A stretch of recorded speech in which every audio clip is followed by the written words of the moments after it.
I'm not the baby child that was ever entitled. I was never spoiled. I literally had to fight to get respect, like both physically and theoretically, from my older siblings. They did not coddle me. It was not like a thing where it's like, oh, he the baby, give him a break. Fuck no, they didn't care that I was a kid.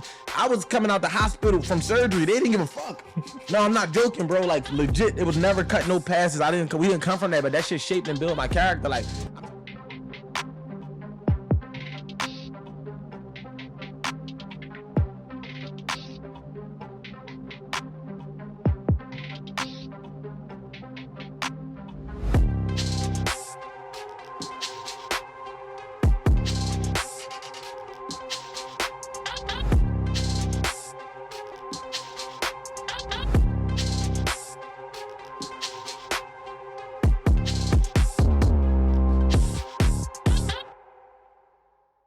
What's going on is The Wolf, and we are back with another episode of The Wolf Has Spoken podcast, America's fastest growing podcast. Universe's fastest growing podcast, and we encourage you to get 1% better every single day and every single way, and join the pack.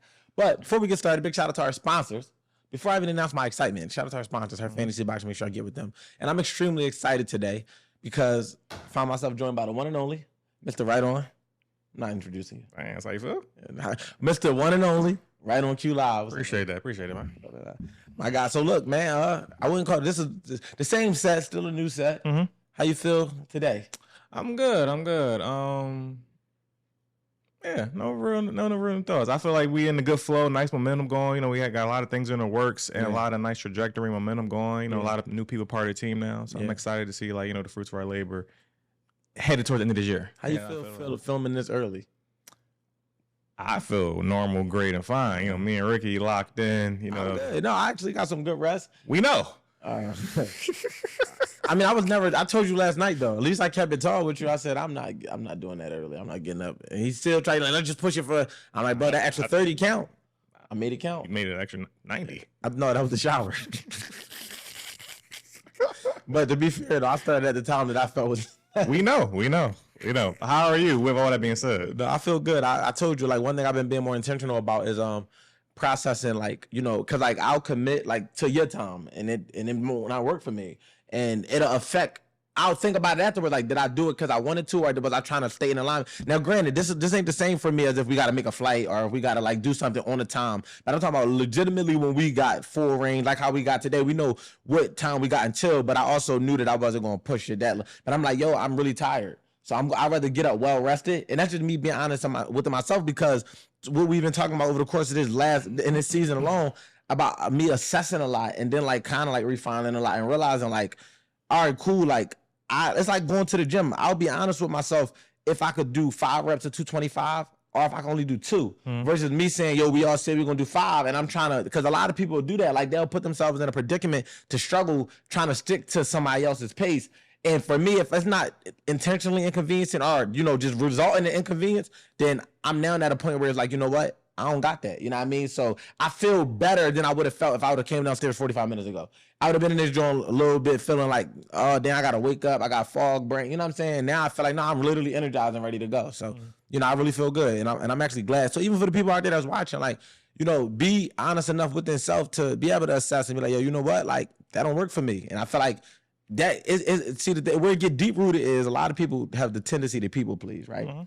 And they don't want to let somebody else down, but they're too willing to let themselves down. And it's like, for me, as long as I'm not intentionally wronging, harming, or letting somebody down, my objective is to make sure that I'm cool first, because if I'm not even the best version of myself, then I'm already letting somebody else down because they're getting the bullshit version of me. So, you know, for me, the lack of and people pleasing is something you have to detach from, because a lot of people frame it and present it in a way that makes them think that they serving, they think that they helping, or they think that they being what they didn't have. But it's like, nah, a lot of it is associated with the fact that maybe you didn't have what you wanted, maybe you weren't validated as a kid, or maybe you felt overlooked, or maybe you felt like you had to say things to make people feel away because you wanted to keep people protected, essentially, right? But the best way to protect somebody is to be honest, right? The best way to protect yourself is to show up as your best self. And people pleasing don't get you nowhere. It's like, I'm not afraid to have somebody be upset if it's for the greater good, and I know that my intentions were that. And when I say intention, I'm not talking about like, oh yeah, I fucked you over and I didn't intend to. No, we're not talking about that. We're just saying in a sense of, I don't have to compromise my peace of mind for yours as long as I'm not fucking yours up. You know what I mean? Simply said. I receive all of that. Yeah. Good morning. I think all that is valid. And I'm looking forward to see over time how that like mentality continues to evolve or be tweaked in certain ways, whatever. Yeah. I think everything saying is valid and true, but I also feel like certain things can be situational or circumstantial or whatever. So it's like, and I agree. Yeah, so I think those would be like the nuance of certain things. I'll be like, think about it. For this particular situation, right? Yesterday when you gave me the time, I already gave you resistance. I said, I don't know. You was like, no, let's just try it. So we said 30 minutes. Yeah. No, but I'm saying like, that's me being conscious of like my capabilities, right? But it's different if it's like one of them things where, again, it's like a legit inconvenience. Like I can say within my own growth in the past, I did not respect flight times. I can see how that, like when we had the live show, I can see how that could be a thing. That was something I'm like, I won't never do that again. Like, that's not up to me. I can't say I need an extra 30 minutes when we don't have the jurisdiction to control what's happening. But in these environments where I felt like a lot of the times we did sit down and film, I felt like it was like, oh, damn, 30 minutes later, I'm like, damn, we rushed that. Or damn. Right. So I would much rather on the front end get that right. So when we sit down, I don't get up and feel like, damn, I wish we'd have took 30, 45 more minutes. So that's kind of like where but it's only in our controllable environments. I won't do that if you got to be somewhere, we got an event coming up. That type of shit, I'm past that. Caveat that might be being overlooked is, I feel similar to the flight or things we can control is checkout time. No, so that would be like on the back end of like circumstances. I agree, and that's why I said, especially in one now knowing what the real checkout time is, I still don't feel like we at that threshold. And knowing that I won't do that, that's the same. I do agree. Like I'm not disagreeing with that. So you can't even play checkout time because the fact of the matter is we not at that threshold. We're not even gonna hit that. Right. I'm packed. Listen, and another thing I did. We're gonna visit this on the live vlog. Yeah, we will. We're gonna post this. But listen though, real quick though, everything I would have had to do after we was done is done. And that was what the extra 30 minutes was. My bags are packed. Literally, time out. Give me grace and credit too, because when I came downstairs, I said, I'm ready.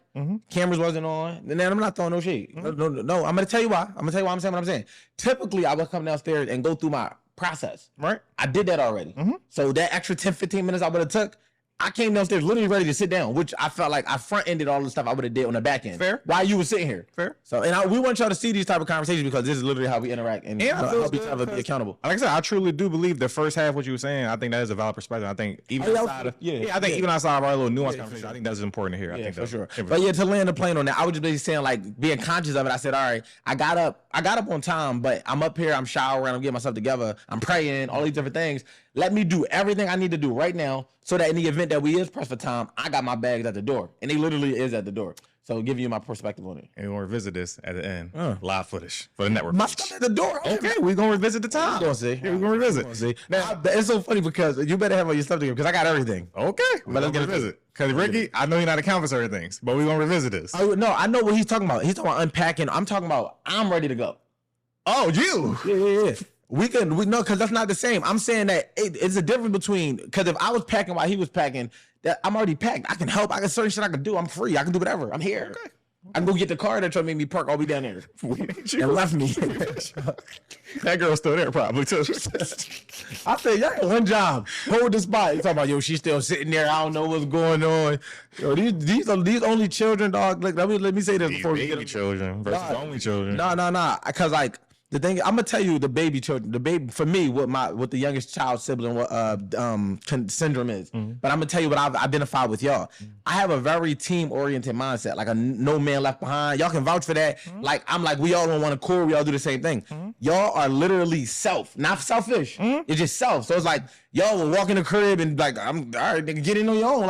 I'm gonna wait at the door, make sure ain't nobody behind you, all type of shit. And I feel like y'all motherfuckers just got out the car and just dipped. I'm like, damn, it's the middle of the night. It's like fucking 11. That's how it happened. We was walking together. If you gotta go back, I'm gonna go back with you. That's fair. I'm not even gonna lie to you. I'm gonna go back with you. If you gotta go back in the middle, we in the neighborhood. You didn't have to go back. You wanted to go back. No, because why would we leave the car parked a block and a half away when we got a spot in front of the door? That just don't make sense to me. We didn't have a spot. No, we did. Y'all didn't get the spot. But come on, all in all, my reason what I was saying is I realized because I've never y'all both only children. Right. So yeah, of course I said self and selfish are two different things. Y'all not selfish, but y'all don't have to consider other people because y'all never had to. So it's just like common. It's like, yeah, like you got you, I got me, we good. And I'm more like I make sure your brother good, make sure your sister good, make sure everybody's good. So I noticed that. Now the youngest child syndrome for me is I felt like being overlooked a lot. because being in the crib as the youngest, my siblings, and we all strong-minded, we all strong-headed, they would literally, and we all aggressive. They all would just like, you know, like especially my brother that's right a little bit older than me. Like, you got something. He did it to everybody, so it wasn't personal. But you got something in the fridge, you eating your shit. Like, so certain boundaries that queen in the bouncy house when they're made for themselves. like everybody, so like certain boundaries, I had to learn how to establish being the youngest child. Because when you're the youngest, I had to learn how to get respected by my older siblings because I'm the youngest. So it's like, you're the baby, like, fuck out of here. And for me, it's like, nah, like, y'all not about to get off on me like that. How that converts to me in the world is it allows for me to know how to hold my own in environments and be comfortable with that because I know how to keep my boundaries because I had people that were older than me that probably felt like they could tell me what to do and I still made them respect my boundaries. And I credit my mom for that as well because I always said she always gave us the space to speak up. And in doing so, yeah, it caused a lot of arguments and fights and conflict, but we all have close bonds because of that too. So I would say it's more so that, but I'm not the baby child that was ever entitled. I was never spoiled. I literally had to fight to get respect. Like both physically and theoretically from my older siblings. They did not coddle me. It was not like a thing where it's like, oh, he the baby, give him a break. Fuck no. They didn't care that I was a kid. I was coming out the hospital from surgery. They didn't give a fuck. No, I'm not joking, bro. Like legit, it was never cut no passes. We didn't come from that, but that shit shaped and built my character. Like I'm talking about my household was cruel, but not to most people that went through what I went through would be rolling in fucking therapy debt. I'm not joking, bro. If I literally run you through the details, you know what I'm saying? People they would be rolling in therapy debt with excuses. But for me, I went from why me to understanding why it was me. You know what I'm saying? And now that's why I understand why it's important that I talk to others that might be in predicaments that they, you know, felt like they couldn't overcome. But yeah, but if you can identify what you feel like the baby syndrome might be, let me know. Cause I'm curious. I would say as far as it, because again, I'm not disputing anything you're saying about as far as your experience or whatever. I'm just curious for your perspective. Yeah, so but I think being the youngest child and having to go to different experiences, being like, all right, it's on me, I gotta fight for everything. I think that can also create a type of mentality where it's like I think it's similar to an only child thing, where it's like I'm on my time, I'm building these boundaries, so I'm so protected and insulated in my own time, in my own world, at my own pace, because I had to fight for this shit. Now I'm steadfast in that. And I think it's and I think that can be kind of, to your mom's credit, where it's like, oh, your opinion always matters, your perspective always matters. I think that could be enforced where it's like, oh yeah, like if I'm not moving, even with all this shit around me that possibly should encourage me to move. Yeah, no, I don't think that even when you got stuff like timetables and other variables, they could be like, well, I'm not just compelled to move. I'm just not gonna move. I might think that might be just a personality type too, though. Like I think that like even it could be some truth to like, cause I feel like I'm an entrepreneur. I run my own, but it was like, and that like I won't say that it ain't somewhere associated, right? Cause I do feel like everything has this your nurture and your nature. Yeah, I do. So I agree, but I would say like, I wouldn't say that particular aspect is related to being a baby. I might think it might be more so related to being a leader, you know what I'm saying, or an entrepreneur, you know what I'm saying? But, and when I say entrepreneur, I'm saying I'm just so accustomed to like create my own schedule, right? So, but what I will say to that, did you get into that doozy personality, or did you become that way because of that though? So again, nature's nurture. Yeah. So did you lean into becoming this hustle entrepreneur because you were already I was selling snacks at 7. So you was already like that. I was already like that. Yeah, I was already like that. Versus. But I can't say that it was developed from how I was because of what was going on in my career. I know, I'm saying the first thing you said was, I'm an entrepreneur. Yeah, but I was an entrepreneur, so I was born. Right. So you gravitated towards that due to how you was already. Yeah, but to your initial point, just so we can land, right. I felt like you were speaking towards how I was nurtured. In some capacity. Yeah, but I'm saying it's probably just my nature. Yeah, so as I said, I don't disagree. But I also think that the reception of it, you might think that I'm doing it consciously, like I don't give a fuck. And that's all right. So that might not be, but it's like I'm like, no, it's not even that. Think intent is always well intentioned. Yeah. I just think I've literally had to learn. You gotta think, and this is like when you really control your own schedule, you have to learn how to manage with other people's times. Respecting people's time is never a question because I respect my own time. But learning, like you said, how my 10 minutes of this might affect your 20. That was something I learned through this.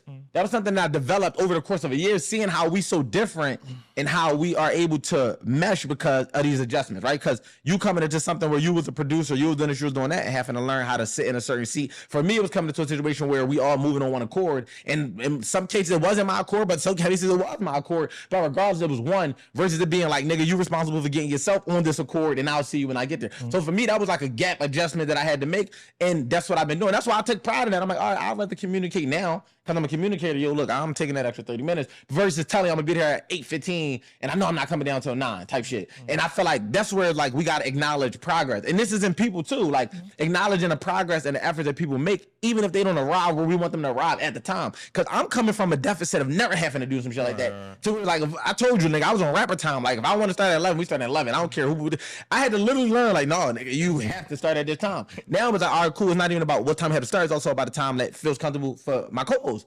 And that's another adjustment. So for me, I give myself grace and of course the space to be able to grow into that because I know how far I'm coming from not even being close to that. Whereas though you are HR. So a lot of analness is coming from the fact that you design the structure, the system essentially, and you hold people accountable. And that's why a nigga like you I can appreciate it because I'm like, without somebody as on point in that regard, I probably wouldn't be as disciplined to make sure I'm getting it done because I don't want to disappoint my team. You know what I'm saying? And from a lack of respect to all of our responsibilities and time. Yeah, that's why I said beginning too, and we can land it here. Like I actually like the conversation, but absolutely. Yeah. I'm looking forward to see how it continues to evolve. Like you said, you went from saying like, all right, I learned about the flight shit. Yeah. I learned I at least can communicate on the front end. So 6 months from now, we'll see. Yeah, and I think that's one of the things I even encourage you to even like acknowledge, like not even just in this conversation, but like being able to see the minor, because I think when we make jokes about your lack of empathy, I think that like sometimes that's where the lack of grace, because it's like straight to the point. You late to work, a lot of times you fire. This don't mean let people just give you all these bullshit excuses because allegedly I do that. But look, I think sometimes being HR, like being a part of the system, is like you trained to kind of like look past any reason. No excuses. So I'm gonna land. I would say look past any excuses, and I'm not saying you do this. I'm saying like naturally, you talk systematic shit. It's like you a judge, you a lawyer, okay? You trained to see bullshit, and I'd be like, for me, I'm the same way, but I also try to like see like how much of it is bullshit, how much of it can be given grace. Absolutely. You know what I'm saying? But you about to say? And I was gonna say, I was just talking to somebody at work about this, where they was like, "Yeah, Q, what's your job and how you are? Is it difficult to assess certain things?" And I was like, "Not at all, actually," because like I'm very good at like assessing what I call like plus minuses, sports shit. Yeah. So like net positive versus net negative. Some people I don't give a fuck if whatever it is, you just a net negative person, and that could be a relationship, friendship, job or employee or a partner or whatever. And I'm good at being like, all right, because nobody's perfect. Yeah, me and Ricky was talking about this in the past, and where it's like all my friends, everybody I fuck with, we all, including me, we all got quirks. And if you got love, someone, respect for someone, it's up to you to work around those quirks and make sure you're comfortable and they're comfortable and everybody respecting each other boundaries and space, whatever. So because I already know that, I already be like, all right, as long as this person respects me, the intentions are good, and nothing is crazy happening, whatever, I'm gonna work around those quirks, whatever, and we'll be fine, whatever. And I think it's because it's all about the net positive thing. Cause I know from I'll give you credit. Nothing is intentionally just on some bullshit. You just be on your type time, whatever. And my job as your man, your partner, is to work around that and get the best result as a team, as a unit, whatever. Absolutely. And I think I even do that in my job space, where it's like, no, like some people, even if you late every day, if you just a good employee, I got you. However, if you a bullshit employee, I don't care if you 1 minute late, get the fuck out of here, like, because it ain't worth my time. I respect that. And I think that that's why I try to make and open that floor for that, right? Because I feel like a lot of people, they don't understand, like, you have to invite accountability too. Because like you gotta meet a person, like you can't tell this person nothing. So you don't bother. And I think that people don't understand, like when you got people that genuinely care about your growth and development, they want to say things, but if you can't take criticism, you don't know how to receive accountability because you feel like it's an attack, you know what I'm saying? Then you'll shut that door and they'll be like, you know what? Let them find out themselves. Let her find out herself. And I feel like for me, I call it giving the green light, right? And I feel like I got this 90-10 accountability rule where I say 90% of the time should you be focused on taking self-accountability, and only 10% of the time should you be thinking about holding others accountable in the event that what they're doing is affecting you. But you still on the recipient and have to invite the 10%. So I always make it a thing that like, yo, what you think about this? Or this is why we can have conversations in real time and I can be receptive. Because I feel like just because we see it differently don't mean there's not no validity to what you're saying. I could just say, okay, this is where my intent is stemming from. Because I think a lot of times people misinterpret people's intent and they project what they think you intended by it. And then that's when they come at you a certain way versus it being a thing where it's like, all right, this is what the end result was, but I'll open up the floor for you to tell me how you intended for it to go, which is why you say, no, your intent is never X, Y, and Z. So understanding the 90-10 accountability rule from a perspective of receiving the 10% is being able to say, you know what?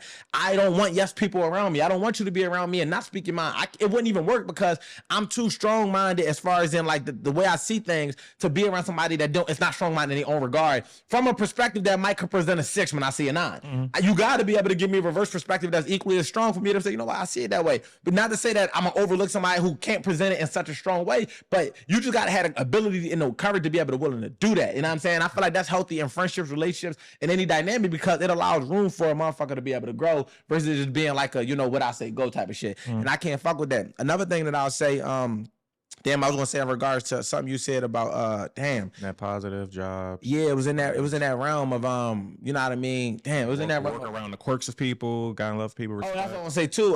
Damn, but it was gonna be about cool. So you know how we was playing basketball, and I said I was telling y'all my strengths and my weaknesses. I was like, yo, when I started playing with a different group of people, I'm used to being a floor general, right? That's the position I've held in my life, right? Being a floor general, I had to learn how to play off the ball and still be effective. I feel like this dynamic is like the same, where though, yeah, I'm still the floor general essentially, but at the same time, I still had to learn playing off the ball would have to be learning your schedule, learning how you get in the rhythm, learning your flow, learning Ricky's and how we made the adjustment. Like, all right, we can't tell Ricky 3 days in advance. We could make some shit shake, but Ricky need a week or more type shit. We need to tell him at the beginning of the month if we want to work with our team in a certain capacity. And I feel like those areas of me was like growth of having corporate structure that I never had to have.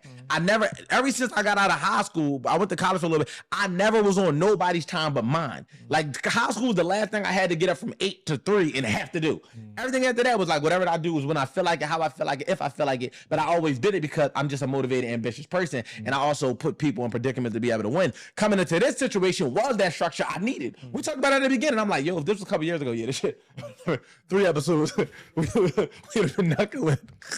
We'd have been rumbling. He would have said some shit, I would have said some shit. But at this particular time, I look at it like, yo, you know what? Like, no, like, this is the type of challenge that I need to be able to become a better, more refined version of myself. And it shows up and it translates, you know. And it's funny because they get in this real raw, you know, conversation, but at the same time, I think that this is how y'all need to understand how these dynamics work. This shit don't just come, y'all don't just see us sit here and it come together and we just on one. I'm telling you, man, this shit. And I look at all of this shit as a learning experience to even be able to utilize in a marriage. Cause I look at, like, when you lock in with somebody, you gotta be able to look at the plus minuses, right? Like, you gotta be able to say, okay, if this shit is what I'm gaining or what's being given, and as well as what I'm giving, weighing more than the things that the bullshit that come with. And it comes back to when we was talking about way back in the previous episodes, and I forgot the concept that I equated it to, but it was just like really like weighing out, you know what I'm saying? Like, how much of this shit, the 70-20-10 rule. Right, you know what I'm saying? He brings it back to the 70-20-10 rule. 70% of the time we just coasting. 20% of the time it's gonna be that excitement. And then the 10% is gonna be the bullshit. But if we can't coast, then the 10 gonna feel like 80 because the 70 is like, it's not enjoyable. But because we already know that every once a month we're gonna have a conversation where it might be a little bit we already know that we coasting, we getting everything done. 20% just fucking lit. And then 10% is like, yo, we got a disagreement. But we can overlook it because 90% of the shit is better than the fucking 10. And you know, I feel like if y'all understood that, you know, in all dynamics, man, but friendships, the 70-20-10 rule is like, it's not just for your relationship. It's really just understanding that you can give your friends grace if y'all could just exist 70% of the time. 10 months of the year you're existing, 1 month in theory, 30 days spread out between weekends over the course of a year, you kicking it with your friends. And then 10% of the time you might miss something that might be significant to you, but it might be, you know, insignificant at the time for them, considering if you might have a schedule overlap or something the case may be. And you could give them grace because, you know, in reality, this my fucking friend for real. You know what I mean? This what it is. But go ahead, what you want to say? I was gonna shift gears real quick. Oh no, I've seen it. That's why I was cool. Yeah. So speaking of the ultimate plus minus plus positive and negative and all that shit, children. Oh, shit. You know, when I think about my experience and journey with my daughter Queen, to me it's the ultimate catch-22, where it's like, you know, certain times it's the greatest shit ever, greatest joy, all that shit. Then other times it's like, what the fuck? Like, it is aggravating, pain in my ass type shit, whatever. Yeah. But it come with that, whatever. 100%. And however, because I always keep that in mind. Yeah, I'm great at assessing those. That's why I'm only doing it one time. Yeah. But, you know, but when I think about it, I also understand, even when I think about doing it again or doing it the first time, even some of those catch-22 moments, I'm like, no, it kind of comes with it, like the plus and the negative. Yeah. In certain even micro moments, like when I think about even like getting up middle of the night, having to change or do certain things, like those. But that's also part of the bonding experience of what she remembers, why she's attached to me. And the teaching experience. Teach you patience, everything, whatever. Sure. However, when I think about people, when they think about having kids later on, with especially when you got more money, whatever, especially men, they talk about, yo, like, if I got the money though, I'm not doing certain shit. Yeah. And so I know you want to have, I think we probably touched on this before briefly, but I wanted to bring it back. So you always talk about, you want to have a extended family once you get married, have more kids, whatever. So as you had your trajectory and projection, making more money, having more access, having more resources, do you see yourself, and you didn't have the luxury or privilege of going through the first time. Yeah. So do you see yourself being like, no, I want to go through the fire for the plus minus and plus negative for the experience, or like, I don't have to do it, so I'm gonna have a nanny, she gonna have a doula, we gonna do this, I don't gotta do shit. I'm not a bare minimum person. Like, I'm not a bare minimum, so I would never give my kids the bare minimum experience. Even with my 2 kids that I got now, I never gave them the bare minimum. I gave them what I had. And I think that can be often overlooked when a person expects more than what you have to give. I legitimately made sacrifices that nobody can even see or account for to make sure that I gave them what I had, because I got to be able to look them in the face and say, I legitimately gave you what I had. If it was a Christmas where I brought you one gift, you don't even know what I had to do to get you that one gift. It wasn't just one gift. It took a lot of situations that I had to, create to be able to get this one gift. Or you don't know what conversations I had to have, or whatever the sacrifices was made. So for me, I understand that in my first experience with my oldest child, I was 16 years old. I gave what I had to give, but I can say from a now giving myself grace perspective, certain shit I just didn't even know I could give, right? I was just thinking like, oh, this is what it is. I'm on child support. She got full custody as a restraining order. For whatever reason, there's all of these parameters put in place for me not to see my kid, but my steppa was pushing me. No, you're gonna be there. And I fought. I ain't give up. I fought, but can I feel like I could have fought harder? I fought as hard as I could at 16. I promise you that. When I had my second kid at 23, I fought as hard as I could. And I gave more. Like, I'm talking about, I'm there in the infant stages, changing pampers. I got her. Like, it's like, but it's almost so much, it's only so much you could do if the person you got a kid with think you could be doing more. I had to learn within self that I can't allow these opinions to, because I know what my intentions is. I know that I'm not leaving nothing, no stone unturned. So for my next kid, the reason for it is to make a decision to mate with somebody who I'm on the same page with, so that I don't have to miss no moments, right? So I don't have, my best to give is on a day-to-day. Still get a nanny. That nanny is to do household tasks, not to take care of my kids. Not to say there's nothing wrong with that. I just never had the opportunity. It's for me. I don't want to release myself of that burden or whatever, of that responsibility, because I had that chance. Now, if we talking, I got 3 kids, I'm 2 in, and this is my second run. I don't know. Like, I'm not giving you bare minimum, but systems look different. 2 nannies. You know what I'm saying? Like, systems look different. But ultimately, I'm looking forward to being able to build in that way, doing the cheesy photo shoots that's cute and adorable, but cheesy still, and matching pajamas, and and it's like I did those things with my kids on my own, and when I was in relationships, but I want that dynamic of even if it's just one, even if it's 2, I want to be able to build in that way, because again, I'm not looking to relieve myself of that opportunity to be a father. Right. And I understand that some men like to throw their money around it, like, if I don't have to, I won't. And that's fine, that's done. But for me, I definitely want to make sure that, because I want to raise my kids. Right. You know what I'm saying? And that starts at day 1. Okay, that's a great deal. I truly wasn't sure. Cause I know, you do talk about, I want to have a woman that doesn't have to work, 100%. So she has more time in the crib. I can also see the argument like, yeah, you kind of doing more. I necessarily don't have to, because I got a lot of shit going on. So the money for me is to create the freedom to give back to be my kids. Like, it's not to create the freedom to get away from them. It's to create the freedom to get to them. And I think that's me. Like, I don't want to. As I make more money, all I think about is the more shit I can do. My kids literally have a better, even if they don't really see the better. No, they see the fucking better quality. They have a better quality of life now. And that's what I'm happy. I'm happy that I'm able to not have to say, yo, y'all gotta wait till this day. Now, y'all know if y'all been following the pod, you know my threshold. Like, you can't call me for a certain amount of money within 24 hours. I don't give a fuck what it is. I don't fuck. It don't matter. But Dad, none of that matters. Because I want them to understand that money don't work like that. Tell me by this day that you need it by that day if it's over this amount. Like, my daughter say, hey, Dad, can you give me $50, $60 to go spend the money? Yeah, I can just send you that. But if you start talking 200, 300, yeah, you better give me some tomorrow. I can't even fathom. But at the end of the day, the quality of life is better. And I feel like that's kind of now one of the things that I don't want to become in my oldest daughter's life is a sponsor. Right. I don't want all of our messages to look like, hey, Dad, can I get some money? Hey, Dad, can you get my nails done? Hey, Dad, can you get my hair done? Can them text messages exist in our thread? Absolutely. But it needs to be coped with, good morning, Dad, how's your day going? Hey, baby, how's your day going? Like, it needs communication. And I think that it becomes easy as a man to become a sponsor because, especially me, I'm still a young dad. I'm in my early 30s and I have a 16-year-old who's literally approaching early adulthood. And it's like, literally, I could just be like, all right, cool. You at that point where it's like, when you call me, I got you. But I ain't calling you to check. Not that I don't want to, but it's just, I'm back to I got my freedom back because I no longer have to be buried with the fact that you're a kid. It's like, now you kind of a little bit self-sufficient. You got a job now. It's like, no, I'm not allowing it to be that. And for men out there, I'm telling you as fathers, like, you know, like, connect with your daughters. Like, don't let them guilt you into being who they want you to be. Don't let them guilt you into making you feel like you're not doing enough. And don't feel like you fucked up so you can't fix it.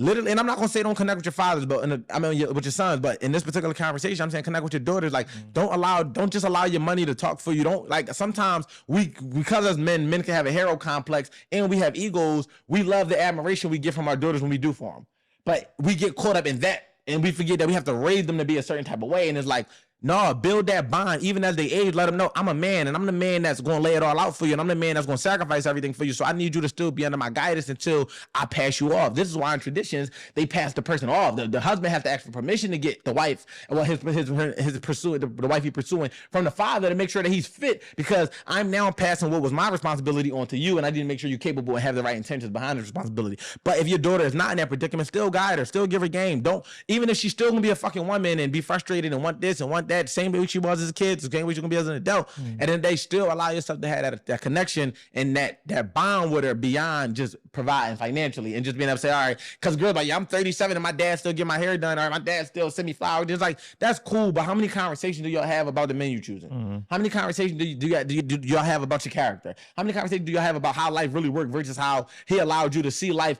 And then another thing I'm gonna say to the dads, man, take me to the wild for a quick second. Dog, like especially girl dads, trust me, bro, I'm a protector. You know what I'm saying? Like, I get it. We want to protect our babies, especially, you know, they with our babies, like they growing, like we don't want to see them as that. But the best way to protect your daughters, bro, is to prepare them. And when I say prepare them, it's not to try to tell them to stay away from fuck niggas, right? Because at the end of the day, we've seen on too many occasions where a dad could think that a man is no good for his daughter at all. She's going to choose what she wants. At least once, every time. At least twice. The objective is to prepare her by allowing her to understand how men are, who men are, and the difference in the character of a man.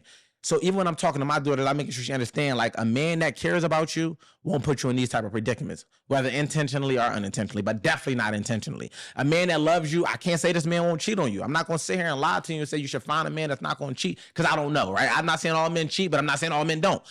But find a man that gives a fuck enough about you to protect you in ways seen and unseen. However that look, if this man is going above and beyond to let you know that you are special, that you are important, that you are a priority, I can't say that he won't have no shortcomings, but I can say that that man give a fuck about you, because it's too easy for us not to give a fuck about a woman. And I'm not saying that that's okay, but I'm just saying that's reality. We can have sex with a woman we don't give a fuck about, won't think twice about her, won't care how she got home on certain occasions. I don't want my daughter laying next to a man that's that mindset, just because he might got money, just because he might have made her feel good, just because he might have offered her an immediate experience. So when I'm talking to her, I'm not telling her to stay away from boys. I'm telling her, look, understand that a man that put himself in these type of predicaments is undoubtedly going to put you in these type of predicaments. A man that don't give a fuck about him can't give a fuck about you. It is not your job to build a man. And I let them see me fuck up in real time. And I also let them see me whenever I'm in a relationship, how I carry it. They can never say they seen me be this, be that, I don't do none of that shit. And I want them to be able to say, damn, well, my dad bought his girl flowers and he bought us flowers. And I'm teaching them how to be treated without it necessarily being a lecture, but it being by example. And dog, if you're raising your daughters, bro, you don't got to shield her from the world in a way that makes her delusional to think that she's going to find him. Because if she think you perfect, then that's a problem. I'm going to be honest with you. If your daughter think you perfect, that's a problem, because that means you have failed to show her the realities of manhood and the shortcomings. And you have now doomed her, because she's going to go into the world thinking that she's going to find a man that's going to cater to her every need, even when she's wrong. And I can't raise my daughter to be that way. I want them to understand that, baby, this is what accountability looks like. Even though they don't want to take the shit, I'm still going to enforce it. And it's like, enforcing it don't mean forcing it. It just means letting them know, all right, you know, I'm not paying, I'm not doing that, or you're not going here, you're not doing this because this X, Y, and Z things. And deal, baby, I don't got it today, but I can do it. Even when I don't got it for my kids, I tell them when I'm gonna have it. And I stand on my word. Why? Because I want them to know it's not about a man not doing it. It's about a man standing on his word. If a nigga say, y'all be like, oh, I don't know why I deal with a man that say he don't got it till Friday when there's a man that got it today. Shut up. The man, respectfully, the man that say he don't got it till Friday is communicating to you. You say you want a communicator, value that communication. You say you want honesty, create room for honesty to exist, and don't try to recreate the truth. Let it be for what it is. If a man say, babe, I got you. Now, as a man on your part, don't say you got it Friday if you know you don't got it Friday.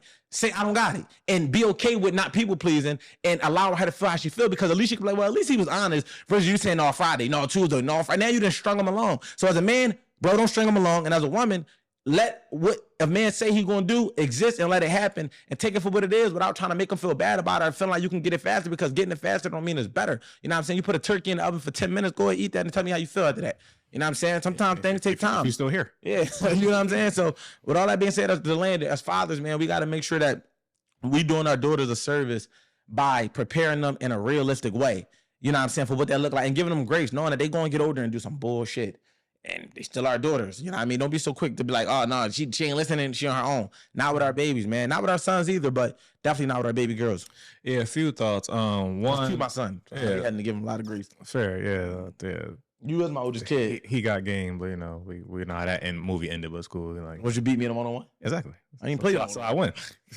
But yeah, so a few things. All that I definitely respect it. 'Cause I feel in the day, or a lot of men lose it, I feel like, is when, I would say parents. A lot of parents lose it is where they think just because a child reaches a certain age, adulthood, early adulthood, whatever, parenting stop. Not only do parenting stop, but it's like your kid now owes you type shit. And it's like how I look at me personally, no matter what happens with me and my daughter, it's on me to make sure we good. Yeah. Make sure we on the same page. Sure, right. Get a job, they be like, yeah, like, or you know, like you say, you start already saying like, it's on me to make sure she don't look at me as a sponsor. It's on me to make sure our communication lines are thriving, whatever. Right. So whatever's going, wherever that disconnect is on me to make sure that's a man. That's fixed, whatever. That's a man, Savannah.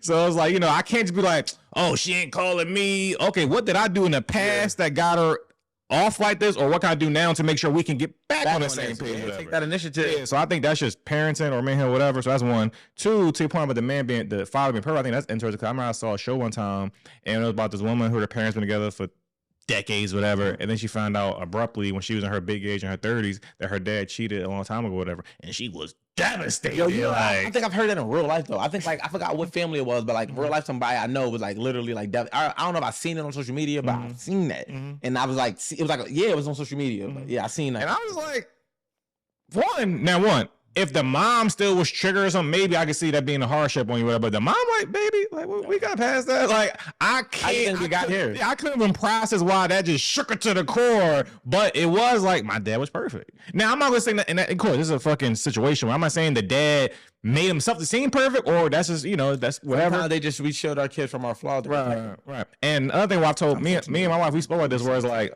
I never plan to ever lie to my daughter. Whatever she asks me about, that's how I am in general. You know, absolutely. For pros and cons. Like, I'm just raw. I'll say whatever. So whatever she asks me, I'm gonna tell her. Yeah. And I ask her about certain situations. Like, what would you say to that? Because especially this may be even deep. I think it's a couple things that you probably wouldn't.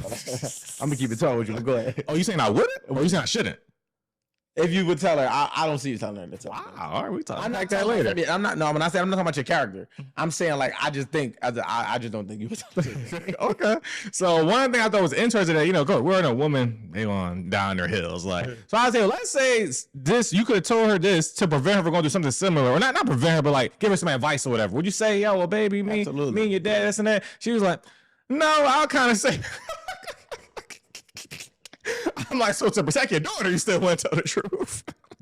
Women, yo, we got no help. It's flexible responsibilities, boy. I tell you, flexible truth. Yeah. And then the last thing I'm gonna say was, no, you ain't. I got it. So with that being said, about passing off your daughter, to the next man who's gonna, be the man in her life, whatever.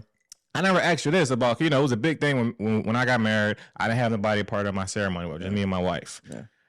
You and your daughters, let's say they eloped on this face value. Would that be a problem for you? That's interesting. Do I know the person they eloped with? I'm glad you asked that. First, hypothetical. You know them, yes. But you didn't know they was even on the page to get married. I don't give a fuck. Okay. The first one. What you about to say the second one is? I was saying second one, you already answered it. Because second one say, you know the guy, you actually like the guy, and our question wasn't there.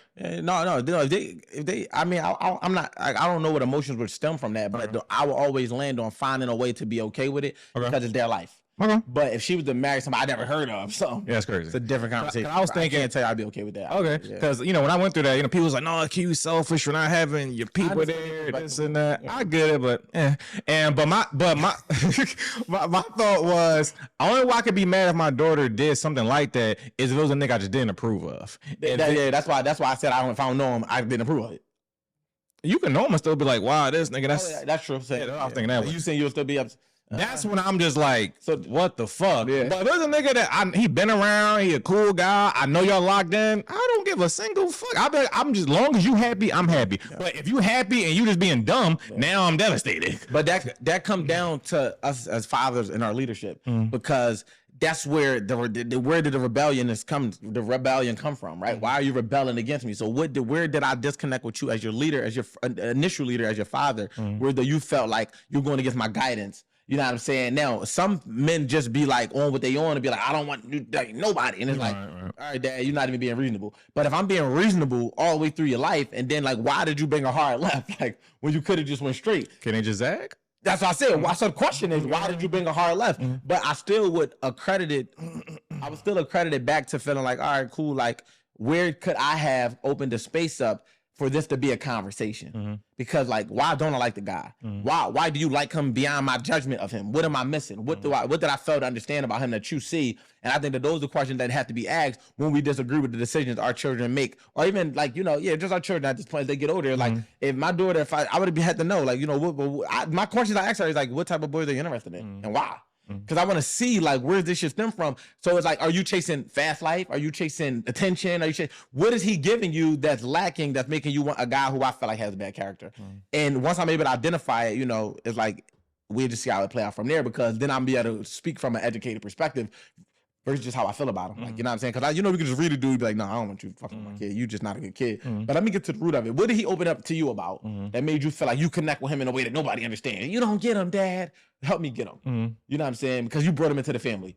And that matter. And you got to think, when we building, we got to be conscious of the men that our daughters bring around, because you're around my fucking daughter, like, and my daughter's around me. So it's like, my daughters, unfortunately, you have to be intentional about the man you choose, and I have to be intentional about helping you. And helping you don't mean deciding for you. It means that during these adolescent years, I have to be the best example I can be, not perfect, but the best, and I also have to give you the best guidance and wisdom and experience that I can give you, so that you can be able to make educated decisions.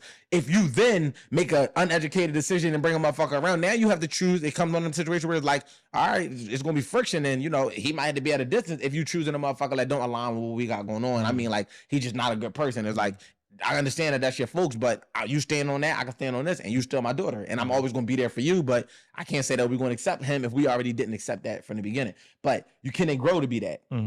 I feel like personalities can change, character can't, but I do feel like character be built. So I feel like that comes from experiences. So if they got a certain character flaw and they flawed, unless there's things that transpire to help them change that character flaw, they're probably still in that character flaw. They don't change over time. It don't just happen. We're like, all right, been 10 years, maybe you're not a liar no more. No, you're still a fucking liar. You just didn't now. But if something transpired where you lied and they fucked your whole world up, and you're like, you know what? I'm never lying again. Okay, your character is developed because it was built through an experience where you had to learn from it. So for me, like, I'm big on that. It's like, I'm big on you talked about your daughter. I mean, your wife being willing to just like lie to your daughter. And it's like, for me, bro, like not towards your wife, of course, like but to table that, but to just what it referenced and what it brought to my mind was just like, bro, like, I really don't like when, like, I'm too open as a person and receptive to the truth to be okay with somebody lying to me. Now, when you lie to me, that don't mean I won't give you grace and space to grow, but that space is real space. It's like, I can't let you be in my, because that's a character flaw that, and especially like now I started to learn the different levels to lying, right? It's levels to lying, right? Especially when we dealing with women. Some women especially when we're dealing with women. Children too. Some women will lie to you to protect themselves. And then some women will lie to you to deceive you. If you lie to me to deceive me, I have no grace for you. The grace is get away from me. You maybe can grow, but we can't. If you lie to protect yourself, is a conversation that had to be had, because now I need to know what did I do or not do that made you feel like you had, or who did something to you in the past that made you feel like you couldn't be open. Because you gotta think about it. If some woman might have told a man 100% truth and he slapped her, she might be like, I ain't telling this nigga that. And I can't be mad at her for being traumatized and coming into a situation thinking she have to protect herself by lying to me. We have to open up the door to say, listen, what can we do to create an open line of communication so you don't ever feel the need to do so? Because when you do that, this is what it makes me feel like, and I don't never want to have secrets behind each other back if we building something that's going to last.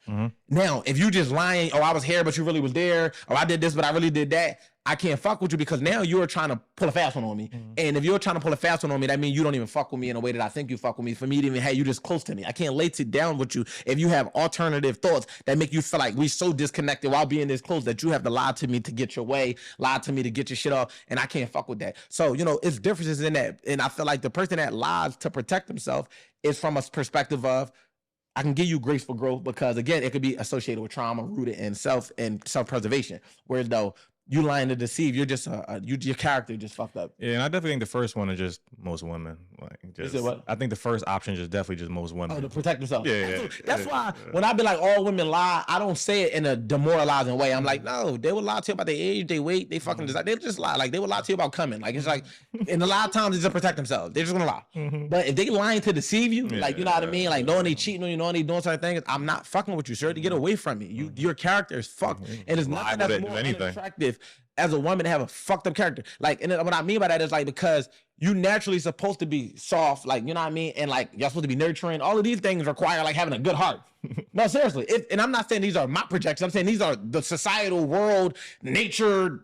This is what you're biologically, psychologically wired to do. If you are doing things outside of that, then you have a fucked up character. That means that there's other things that's within you that's fucked up. And I'm not the one that's going under the hood to fix it, flat out. You know what I'm saying? So it just like come down to be like, especially like when you have a good character as a man. This is why man to man, we don't fuck with men with bad character. Because it's like you have your character is flawed. Like, and I think that women don't understand that dynamic, and they look at personalities where it's like they look at like, oh, he's funny, oh, he's charming. We like that nigga's a fucking cornball, he's a liar.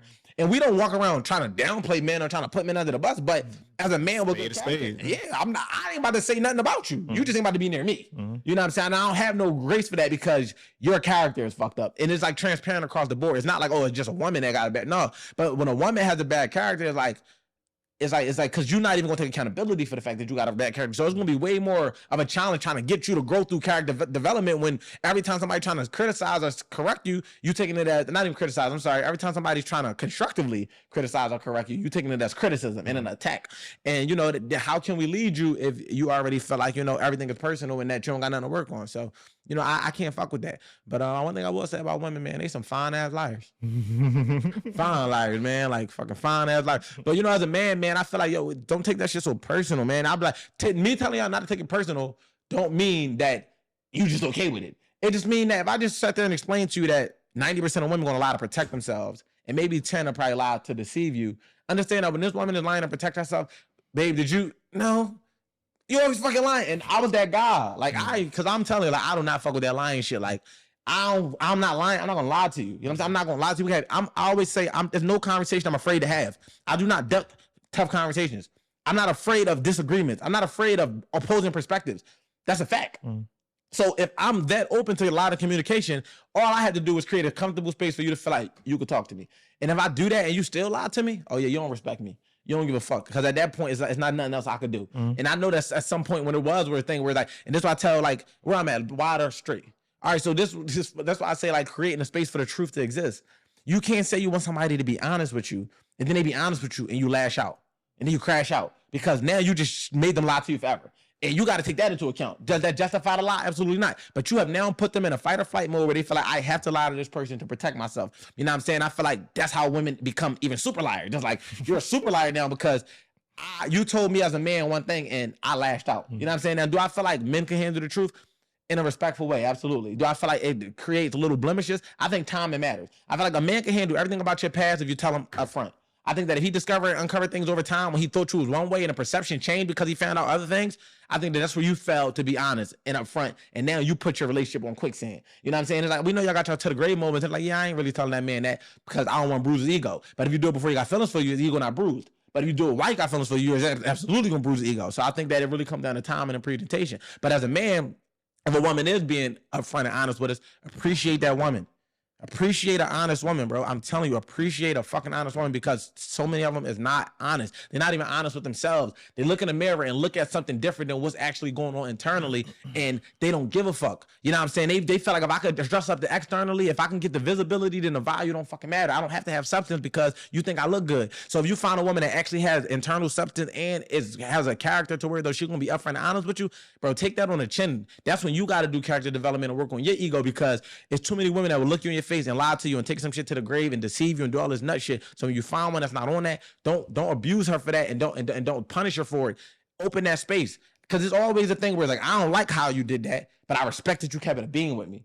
I don't like that you moving like that. Not even moving like that, because that has to change. I don't like that you said that in that way. I don't like that you did that in the past. But at the end of the day, you kept it honest with me. Fuck it, let's build, let's grow. You know what I'm saying? I think that ultimately is it help men, be able to have better relationships with women without feeling like a woman's supposed to be perfect, because that's the fucked up thing. They strive to present themselves as perfect. Then we be in Lululand, think that my girl wouldn't do that. Then you find out that she would or she did, and you like, fuck, oh no, I'm never forgiving you.